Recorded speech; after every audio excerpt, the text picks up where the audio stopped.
நாங்கள் இந்தியாவே உட்கார்ந்து வேடிக்கை பார்த்துங்க, ஏன் உலகமே வேடிக்கை பார்த்துங்க. அவ்வளவு பெருமை. ஏன்னா எல்லாருக்கும் நடந்த இந்த அதிர்ச்சி இருக்குல்ல, அதுலேருந்து யாரும் இன்னும் வெளியே வரல. நேற்றெல்லாம் மதுரையில் பேசிக்கிட்டு இருக்கோம், 150 கோடி செலவு பண்ணேன் அப்படின்னு. 150 கோடி எதுக்கு செலவு பண்ண? நீ 1500 கோடி எடுக்கிறதுக்கு செலவு பண்ண ராஜா. 150 கோடி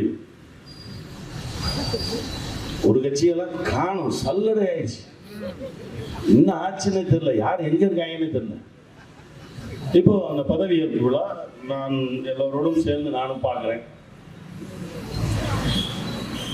அந்த முதல் வரிசையில் ஒரு 3 பேர் மிஸ்ஸிங்.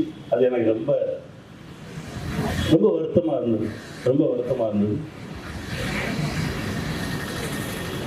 ஏன்னா உங்களை வீழ்த்த நினைத்தவர்களையே நீங்கள் வீடு தேடி போய் கைகுலுக்கி ஒரு பண்பாளராக தோல்ல கை போட்டு எல்லோரும் மீதும் அன்பு செலுத்தினவர் நீங்க. அந்த 3 பேரை விட்டுற மாட்டீங்க அப்படின்ற ஒரு நம்பிக்கை எனக்கு இன்னும் இருக்கு தலைவா. விட்டுறாதீங்க. ஏன்னா பல கோடி இளைஞர்கள் உங்களை பின்தொடர்ந்து வந்துட்டு இருக்காங்க.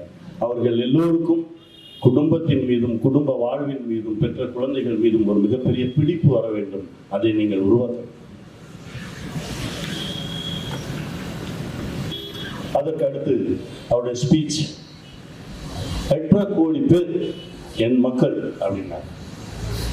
அவ்வளவு மகிழ்ச்சி எனக்கு. ஏன்னா ஆசை வேற, விருப்பம் வேற. அது ரெண்டுக்கும் வித்தியாசம் இருக்கு.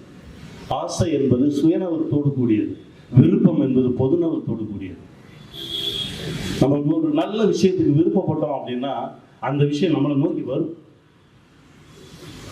அப்படிதான் நடந்தது. அவருடைய விருப்பம் கொஞ்சம் நேர்மையாகவும் ஒரு நல்ல விஷயமாகவும் இருந்ததுனால தான் தோழர்கள் எல்லாரும் போய் கூட நின்னாங்க அப்படின்னு நான் நம்புறேன்.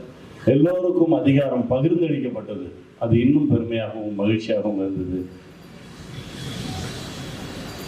வேக வேகமா அதாவது சட்டத்திட்டங்களை தீட்டுவதை விட ஒரு 9:30 மணிக்கு சிஎம் வந்துடுறாருங்க ஆபீஸ்க்கு அப்படின்னா என்ன ஆகும்? இந்த 10க்கு வந்தது, 11க்கு வந்தது, இதெல்லாம் புதுசும் பேசிக்குது. எப்ப அவரே 9:30க்கு வந்துடுறாரு, நம்ம போயிடுவோம் அப்படின்னா ஒழுங்கு என்பது நம்ம ஒரு விஷயம் சரியாகணும், அது நம்மள இருந்து ஆரம்பிக்கணும் அந்த மாற்றத்தை. அப்படிதான் நான் பார்த்தேன்.